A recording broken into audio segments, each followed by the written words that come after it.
Dev Ramcharan lives in Ontario, Canada, and is a member of the Christadelphian Church or Ecclesia that meets at Toronto West. In the May and June 2024 Christadelphian Magazine, Dev wrote a couple of articles entitled Choosing a Good Death, and he seeks to explore our obligations to, in his words, die well. Death, particularly our own death, isn't a subject we really like to talk about. But for a good deal of us, it's likely that death won't be instant. And whether it's a result of a particular disease or old age in general, we will all have the choice to make. And Dev encourages us to die well. Dev joins us on Wilderness Conversations.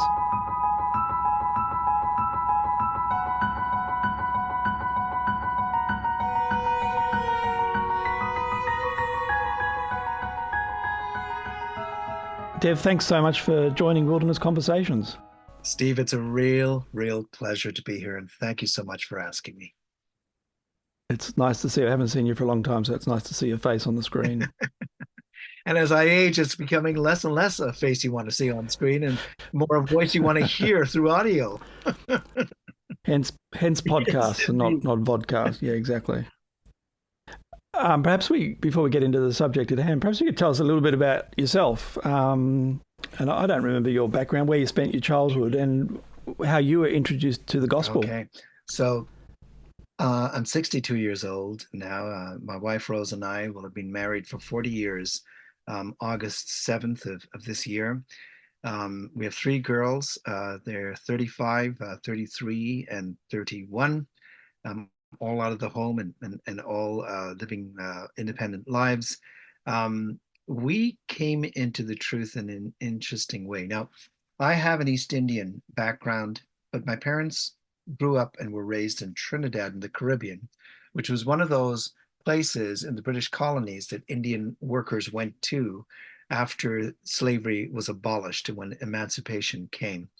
I was actually born in Canada, in Winnipeg, Manitoba, because my father was on a scholarship to university and went with his young wife and had two kids. Then went back to Trinidad, obviously with my mom and dad, age 6, and returned to Toronto when I was 17. So I've got this mishmash, hodgepodge, mongrel kind of set of influences in my life. It went into first year university, rebelling in every way possible against my father and my sort of ethnic pride in the professions and being an engineer, a lawyer, a doctor, an architect, that kind of thing, and instead decided to go into fine art, which was considered to be absolute rubbish and a comedy on fire. And I dropped out of first year university. A young girl broke my heart, and that was the end of university. I went to work for a man named Rod Gent, who owned an art supply store in downtown Toronto and was a Christadelphian, fourth generation, something like that. And eventually one thing led to another, went to a Christadelphian lecture given by a brother named Max Lund, and it was on the subject of Daniel's image. And I knew enough about history, just enough, knew enough about the state of the world to be able to realize, good grief, this stuff makes sense. I came here to laugh and have a good old time and go back to the office with something to mock the Christadelphians about. Right. And I was utterly shocked and really quite quiet when I went back home to my wife after. So you were already married at Yes, that we point? were. Yeah, well, yeah, Right. we got married when we were 22. Just before we were baptized, we got married. Right.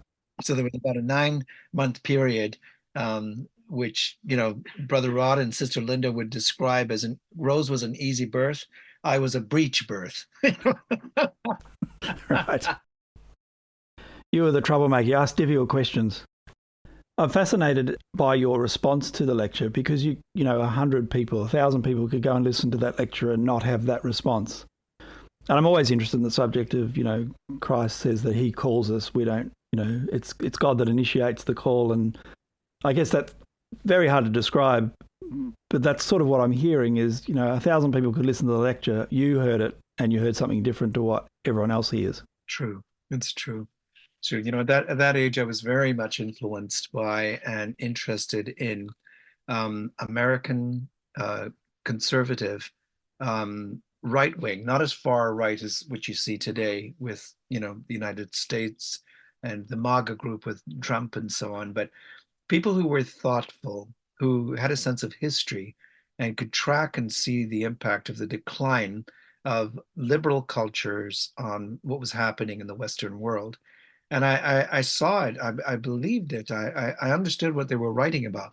And then when I heard this lecture, it harmonized beautifully with that process of deterioration over time through history that would then at one point in time lead to the utter demise of the whole structure of political life that we know worldwide today with the return of Christ and the striking of the image. One could feel palpably in the air back then because it was the Cold War era that something was going to happen, something considerable.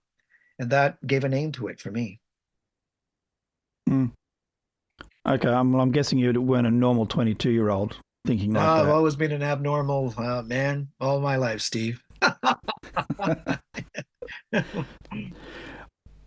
Well, I wanted to talk to you about the articles you wrote, the two articles, that little series you wrote in the Christadelphian Magazine just gone 2024 on having a good death. And it got my attention for at least a couple of reasons. First of all, I can't remember seeing a subject on this particular article. I mean, I'm sure they're there, but and it's just not something we talk about very often, is it? Because we don't really want to talk about our own death, and it's sort of always in the future at some stage, and sort of an awkward thing to talk about, I guess. And the other thing for me and some of the others that are listening as well, and I'm sure this applies throughout all time, but we've laid to rest a couple of people recently who come to mind.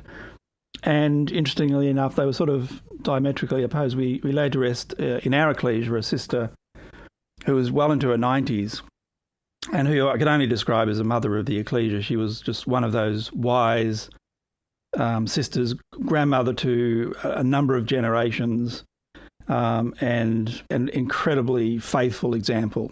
And within a week or thereabouts, again, a sister that was in our ecclesia or had been in our ecclesia at the age of, I think, 27, died after a sort of an 18-month battle with cancer. But again, enormously faithful and a huge impact on so many people.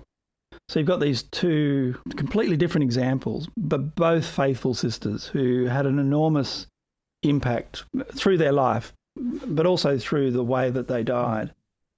And I guess for me, it was just an opportune time to read such an article. And I just thought it was a great article and worth having a conversation about. So perhaps we'll just go through the article a little bit, and you start off with paint the picture with how the world views death.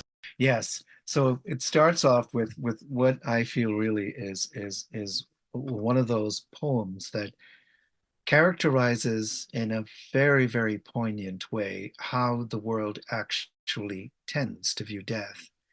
It could be said that for a believer, what happens when you approach death is that you're approaching the end of your trials, your difficulties, and your struggles in this life.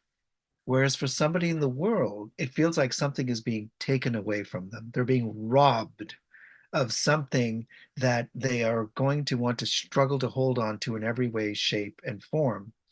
And Dylan Thomas's poem actually characterizes death as the recognition and the ending of all kinds of things that could have been and should have been and ought to have been and never were. So there's this terrible sense of tragic recognition and loss that Thomas describes in that poem. And I think that really does characterize how the world looks at death today, right? It always fascinates me. You've sort of got, I guess, the two opposites. You've got those who just, as you described, just don't believe in any future and sort of hang on to the end because there's nothing else and it's sort of a disaster for them. But I'm more interested by the amount of people that believe in some sort of future and yet they're not actually religious. And and it becomes very evident with sports people. And I live just near the Sydney cricket ground here, and your background, you'd know cricket, even though you live in Canada. And there was a cricketer who died probably over a decade ago, tragic death, one of the few deaths that happened in cricket. And still today, when people walk out on the Sydney cricket ground, they look to the heavens and point to the heavens. People that are not even religious, which always fascinates me. There's this some sort of spiritual, idea, eternity's in their heart or something like that, and yet never bother to find out the truth behind any of this. Yeah, it's true. They look at it as a life buoy. You jump out of the boat towards those churning waters and you fall into the life buoy that keeps you up and keeps you going. And that's their sort of, fuzzy, imprecise perception that there is something out there that will make it okay for them after they're dead. Never having realized the degree of transformative change that they had to go through to be able to have any kind of hope like that, because they just weren't bothered, Well, yeah, you rightly say that it's very different for us. You quote the lovely Psalm 116, "Precious in the sight of the Lord is the death of all his saints." And you made an interesting reference to Luke 9, which I'd never noticed before in this way, and that was the Lord describing his death as the Exodus, which I'd noticed before. But it was something to be accomplished. Just tell us a little bit about your thinking there. I thought that was really interesting. Yes. So the Lord did not look at his death as the end. He looked at it as a milestone towards the work that God would have for him to do ultimately. But that death was going to be the hardest piece of work that he would be involved in throughout his life.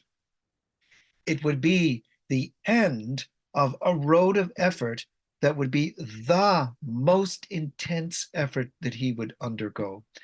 And it would be having to hold on to his faith, having to keep himself from, at the very last moment, losing his step and sinning, and just keeping going all the way through, so that at the end, he could get to the end of his work at that point and shout out, "It is finished." So effectively, it's accomplished. What God gave me to do, I accomplished it, and I didn't fail him. So that's what I think is being referred to when Moses and Elijah vision or on the mountain speak to him of his exodus, which he was going to accomplish. It's in terms of the experience of the Jewish people coming out of Egypt, but in light of the even greater coming out of bondage that would come after his death in his resurrection from the grave and being made perfect by God. You go on to give a couple of examples, which I think is worth talking about. One of them was Jacob. Tell us a little bit about Jacob. So you pick some of the characters in the Bible who knew they were going to die and went through this period of a good death. Yeah. If you could point to a picture and say that is a picture of a hard life, it would be Jacob. Hard life, a broken family, all kinds of troubles, 4 wives at each other, continual competition and jealousy and envy going on in the family. And of course, he had the problem with his hip and just general overwork that he was involved in every day of his life, it seems.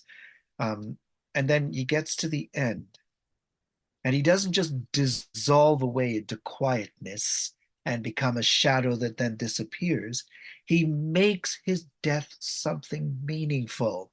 He models for us what the death of a brother or sister can be.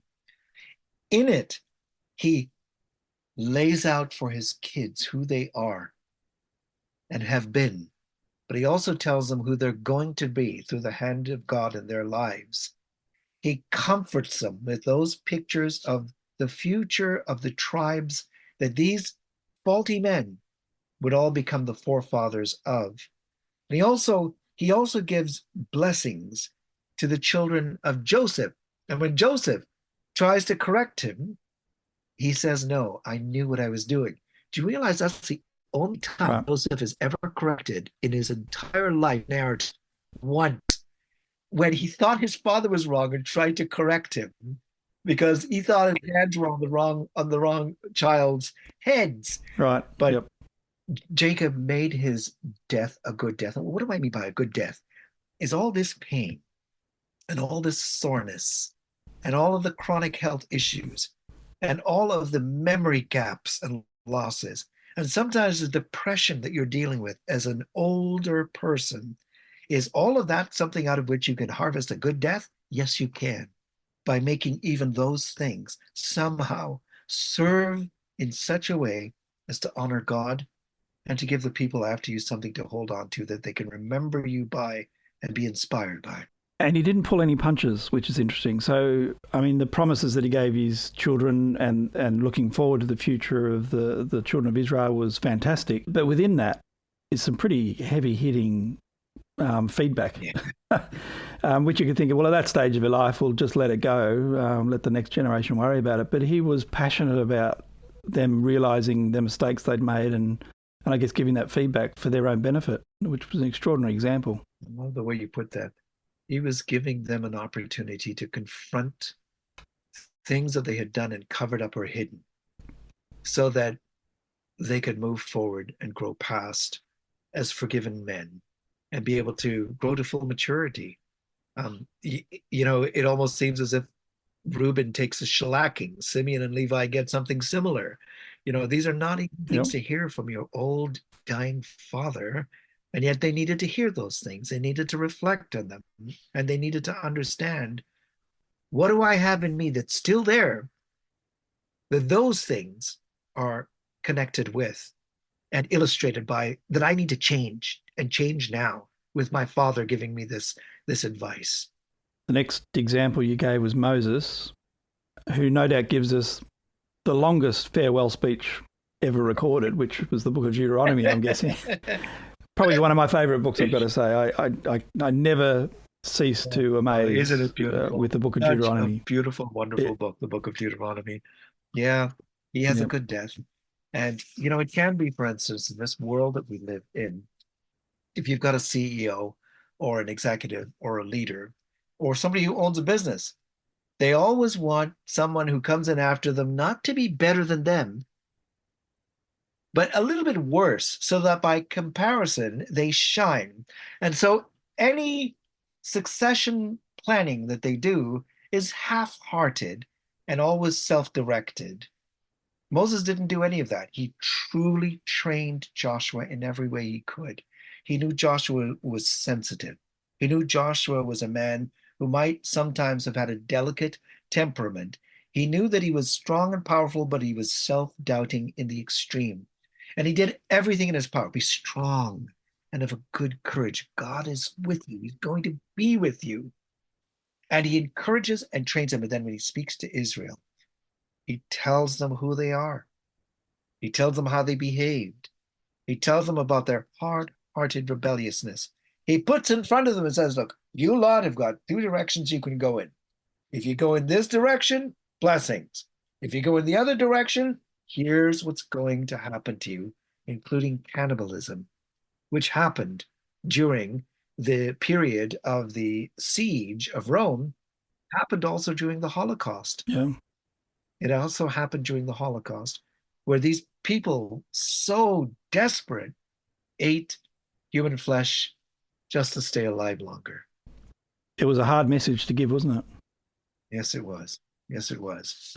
And a man who, not legitimately, but could have, because he wanted to go into the promised land, obviously was bitterly disappointed, which is evident from his multiple requests to God, could have sort of down tools and said, well, I'm not taking over, so I'll leave it up to you, God. Over to Joshua. Good luck. That's right. But as you say, just had a completely different approach. That's right. Which I just think he's an amazing man. One of the greatest men of faith, no question. It was the opposite of that French leader or king who said, "Après moi le déluge."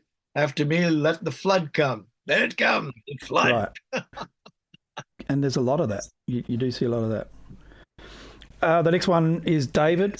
an amazing story. I mean, one of my visions of David, of course, you get that somewhat culturally different idea of where he's freezing cold, he's an old man, and so they give him a young girl to keep him warm, which or I can just assume that that's just a different culture, which is hard to come to grips with. But and then so obviously he's really crook, like he's dying, and then we have this image of him standing before Israel with sort of Solomon on one side and Zadok on the other, and he gives this amazing speech. So he has this sort of almost rejuvenation, or this momentary ability or opportunity to give his last words. Yeah. And no surprise that it's an extraordinary speech. And I love the image of David standing there. So he's conquered the world, if you like. And then he's got the next king, the King of Peace, who's going to build the temple on one side. And on the other side, he's got the priest of righteousness, Zadok. And so the three of them obviously representing Messiah, who's going to come, destroy, take over the world, build the temple, and be the priest and the King of Peace. I mean, it's an extraordinary picture that's painted for us. And all of this happens on what seems as though it was probably David's last days. Extraordinary. Yeah, wonderful observations there, Steve. We look at him and we see him, his blood pressure is working as it does. He cannot get warm except through the closeness of this young woman's body. And that's the extent of it. There's nothing more than just the warmth. And of course, she would have taken care of him, like a daughter, just cared for him day to day.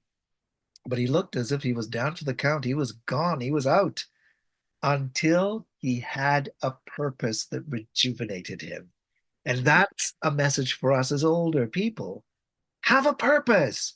Don't just think in terms of, I'm here dying and it hurts and it's terrible. Think in terms of, what can I do for the Lord in these last hours, these last minutes, just to do something for him that will help the people that are left behind? That is exactly what David did. He saved the nation from civil war. He validated his son as king. Yeah. And he rejuvenated the nation itself. Yeah. In those moments at the end of his life. So you could almost say, for everything he'd done in his life, some of the greatest work David did was in his time of greatest feebleness and fragility. Yeah. And that's a good death. And he wrote some psalms in his old age. Psalm 71, you quoted in the article. Cast me not off in the time of my old age. Forsake me not when my strength faileth. My mouth shall tell of thy righteousness and of thy salvation all the day, yea, even when I'm old and grey-headed. O God, forsake me not, until I have declared thy strength unto the next generation, thy might to everyone that is to come. Yeah. What a beautiful picture of David.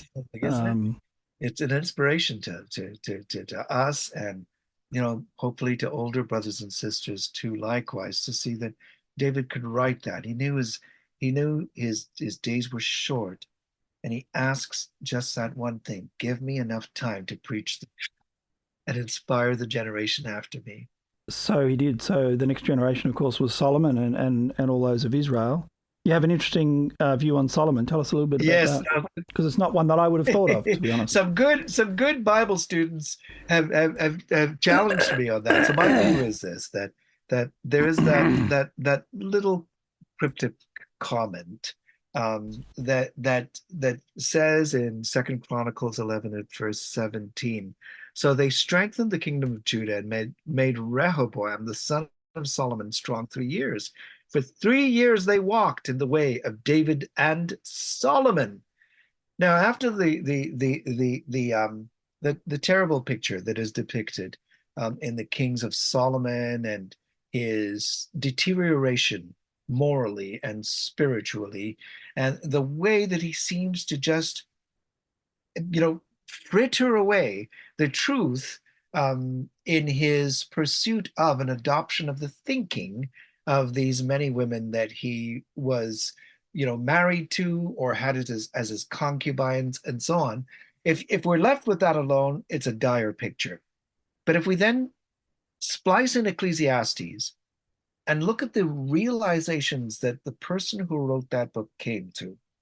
And they are realizations that were painful to come to.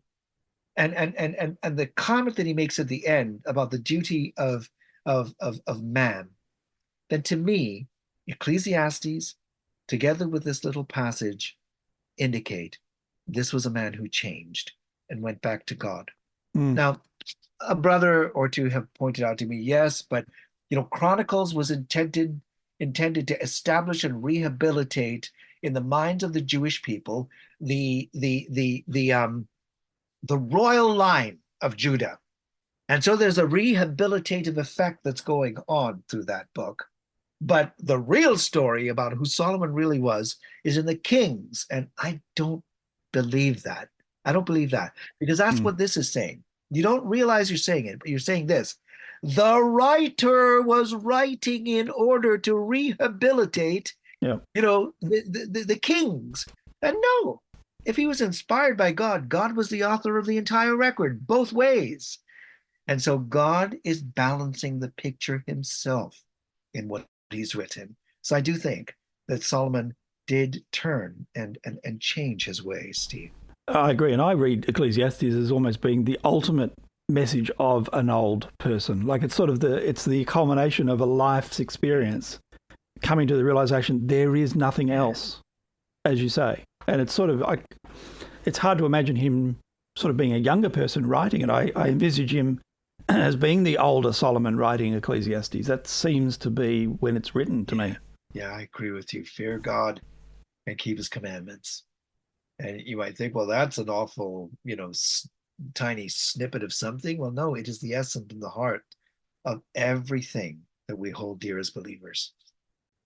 So after using some examples in your second article, you give us some ideas and some things to think about in terms of how we might die well. Let's start with the first one. Put God and his son first, not your pains and your ailments. Yeah. Of course, really easy to say, really important. But of course, we're mindful of how difficult some deaths actually are. It's true. And, you may be racked with pain, and it is not easy to think about anything but your pain.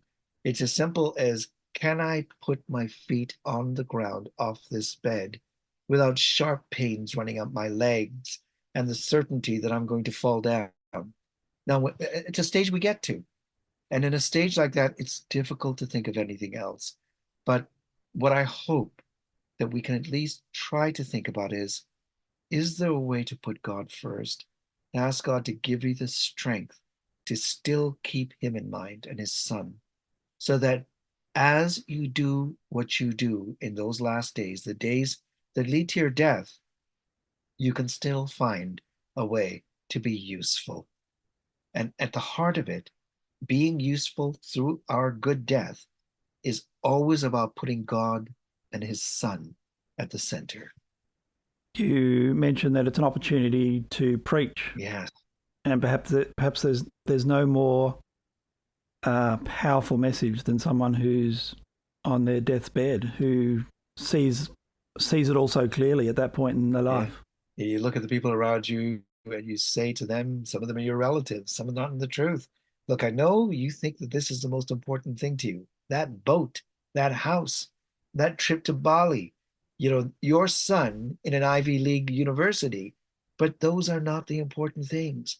Let me tell you what I've learned, what I've seen. And let me tell you about what God is doing in the world around us that says to me that these things are relevant and true. So it becomes a little quiet mini preaching campaign. And if one person's heart in all of those conversations turns towards God, then it was a successful preaching campaign. There's also the opportunity to, you say, engage in a peace process, a diplomatic mission, a work of reconciliation. Family. So as we come to the end of our life, there's a time to look back and see where there's damage and an opportunity to repair things. You're dying in your bed, and your son will come to see you as long as his sister is not there visiting you at the same time. Not a good picture. No. Ecclesial member X has come to you and is pouring out how angry she is with the arranging brethren because they've made this stupid decision and that stupid decision. And by the way, they've hurt her family because of the decisions that they've made. These are opportunities not for you to just nod and accept it all and say, oh, it's not my problem anymore, I'm going to be gone soon, but to find ways to ask careful and wise questions and to try to somehow give a wider, broader perspective to the individuals you're talking to, right? All right, son, so you've been angry at your sister for 6 years now. Tell me what happened.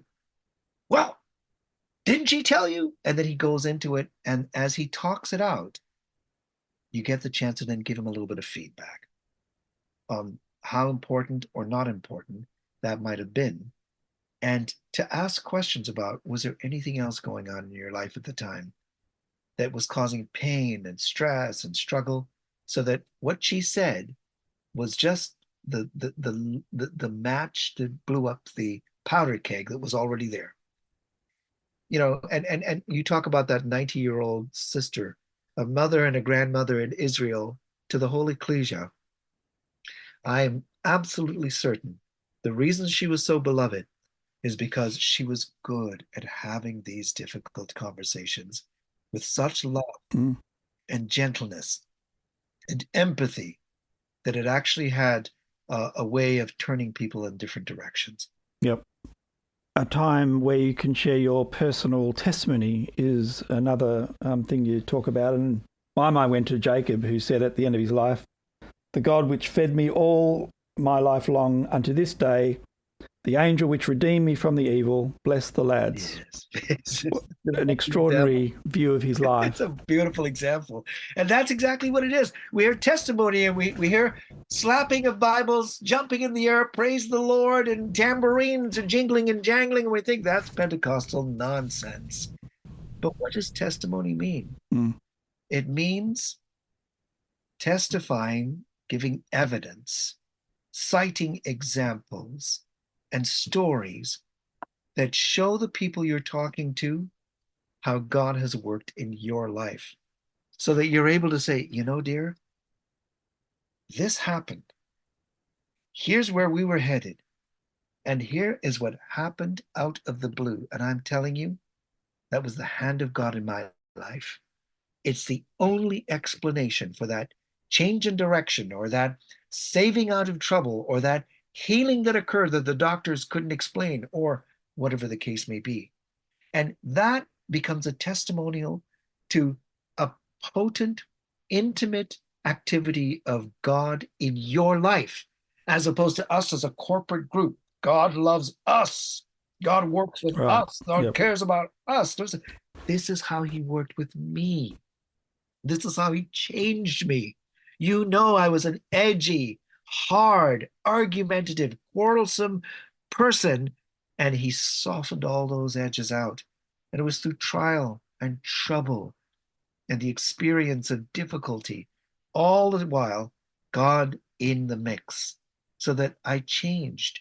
And that was because of God. And he could do the same for you if you would only open yourself up to letting him work with you and listening to what he has to say through his word. So that's what testimonial is. Which leads into the next one, which is the acknowledgement of past wrongs, and if there's need for forgiveness, to have those difficult conversations. Every one of us knows all kinds of people. We might be people like that ourselves, who had a parent who had done wrong, who'd broken something, who'd done damage to their child. Emotional. It's always emotional in the final analysis, whatever the other ways that emotional damage got in.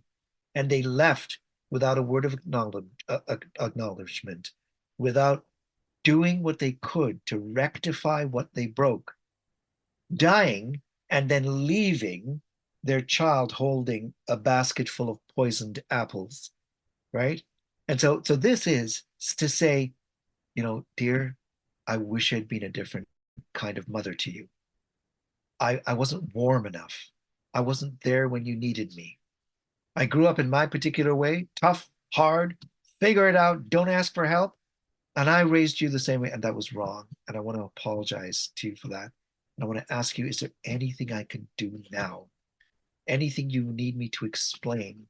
Anything you need me to be able to give back to you that would help you so that you do it differently than I did and have a better experience of your motherhood going down the road? And that's what I mean here. And that's painful stuff. It is courageous stuff. It's potentially watching your child lose it in a rage you didn't even know was in them, because that is something you had a hand in building in them, which they could never express. And broken relationship after broken relationship, they tried to work it out in their relationships, but it was always about what you broke with them or in them, and never acknowledged or did anything to help. Mm. So that's what I'm talking about here. These are heart-rending and heartbreaking conversations, but they're what needs to happen for you to leave behind not a legacy of pain and self blame and castigation, self-castigation in your child, but a healing process that can then continue, which you began with a conversation that started with you acknowledging what you broke and you asking for their forgiveness. Very nicely said. Thank you. And then the final few steps, you switch sort of from that sort of public back to the private, and use the example of Christ to describe it. It's a time for us it's a time for intense private prayer in our life, a time to pray with loved ones, a time to seek for forgiveness, and use the example of our Lord's Prayer. Yes, yes, yes, and you know, prayer. There is nothing more powerful than prayer. We think the ability to heal people, the ability to build someone's house, the ability to give money and spend money on people, that those are the most powerful things that we have at our disposal, but they're not. The most powerful thing you or I can do for anyone is to pray for them. And when you are at this stage of your good death, there's little else you can do. Mm.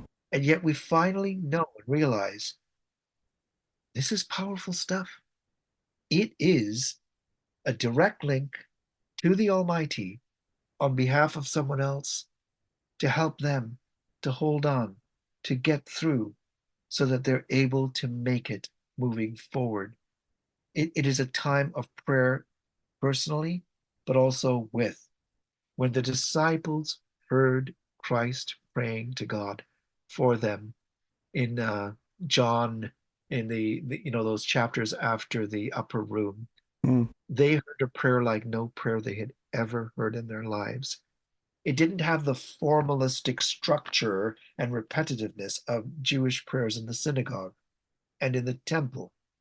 It was a prayer that was so honest, so intimate, so personal, and yet so massive in its loving regard for people that he cared for and was giving his life for, that I think it changed them forever after that. That prayer effect on them that made them who they became as time went by. And the prayer of John 17 seems new every time you read it, doesn't it? Such an amazing prayer. It does. And that's the effect your prayers as an old brother or an old sister can have on the people that you pray with, your kids, ecclesial members, your grandchildren, the woman in the bed next to you, with her own death that is occurring, all these things. I wanted to bring up a subject without notice, and it's not in your article, but I think it bears talking about, because euthanasia, I'm not sure what's happening in Canada, but you can just see it sweeping across our culture and the way of thinking. I think most people probably know what it is, but I sort of got a definition off the internet a second ago just so it could be clear, but it's defined as the practice of intentionally ending life to eliminate pain and suffering. And in fact, the British House of Lords defined it as a deliberate intervention undertaking with the express intention of ending life to relieve intractable suffering. which is very emotive sort of language, and I hasten to say, in very understandable. So I think that needs to be said. Although the challenge, of course, is, well, there's a number of challenges, but one of them is, I noticed in the Netherlands and Belgium, they have a legal definition, and they don't actually use the word euthanasia, they use the word assisted suicide, and it's defined as assisted suicide is the termination of life on request. Yeah. So drop the pain and suffering, and in fact drop the idea that it's only older people. Yeah. And legitimizing suicide. And from a secular point of view, you can sort of understand, like if you don't believe in a God and all of what we've been talking about is nonsense, really, yes, then you can understand the argument. I mean, there's secular arguments against euthanasia around, how do we manage it? How do we stop corruption? And because you can see where it's the old slippery slope sort of argument, whether it be valid or not. How do we determine whether someone should, be able to take their own life, etc. So there's all those sort of secular arguments. But from our point of view, yes, it's the antithesis of what we've been talking about, isn't it? I just think it's worth us just talking about just for a moment, just so we're clear, that I don't think euthanasia could have any part in the way we view what our God is looking for from us. It is not a good death. It's a self-directed death, and it's a death, if we choose that as believers, that may actually interrupt a work of God that would be going on in us and through us in those last difficult, days of our life. Canada, sad to say, is leading the world in this particular matter, and assisted suicide is the term that is actually used. Now, they have some, rule sets around who is eligible for that or not, and so on and so forth. But the way it goes in this world, it starts off with a rule set that becomes progressively more expansive and loose, to the point that anyone, anytime, can decide that they want to end their lives, and they write up a paper indicating the struggles and the difficulties of their lives. They say that I may not be dying of cancer, but my schizophrenia is affecting me to the degree that I have no life of any consequence. And my doctor supports it with a signed document indicating that I am in my right mind on my medication in this decision, and I'm asking for assisted suicide. And the legal world has not even gotten its head around the ramifications of that. But all that stuff aside, in the world in which we live and their way of looking at things, because they have no hope outside of this life, when this life then turns into a mess, end it. That's really what it boils down to. Right. Whereas for us, this life is the prelude to the next life through death and the resurrection, judgment, and the mercy of God. Okay? Yeah. We have a purpose. And that's why I wrote these articles, so that we could see as believers, our end is not purposeless disillusion into utter decrepitude and uselessness. But in fact, paradoxically, it could turn out to be, if not one of the most useful stages of our lives. We don't have the physical strength we had. We don't have the concentration, but we have love. We have empathy. We have perspective. We have wisdom, all of which have been given to us by God through the experiences of our lives. So if we were then to prematurely end that because of the hurts and the struggles that we're going through, then we've forgotten the reasons for trial in our lives. And the end result, which is faith burnished, molten, and purified, that's a necessary part of the life of a believer. The good death stage is necessary for a believer. Whereas the people in this world, they don't have any kind of perspective that would give their end of life period meaning. So I agree with you. It's not for us, not as believers, the assisted suicide. And I hasten to add, that's not to say palliative care and other care is not valid. And we have this extraordinary privilege, to have the healthcare we do have in this day and age, which for 5,950 years people didn't have, which always boggles my mind and amazes me. But I hasten to add that, but I think that's really important. Let me just read from Isaiah. Isaiah 46, you quote, "Hearken unto me, O house of Jacob, and all the remnant of the house of Israel, which are born by me from the belly, which are carried from the womb. Even to your old age I am he, even unto your hoar hairs will I carry you. I have made and I will bear, even I will carry and deliver you." What a beautiful message to the older men and women, brothers and sisters of Israel. Yes. Yeah. The one last thing too that I'll say now.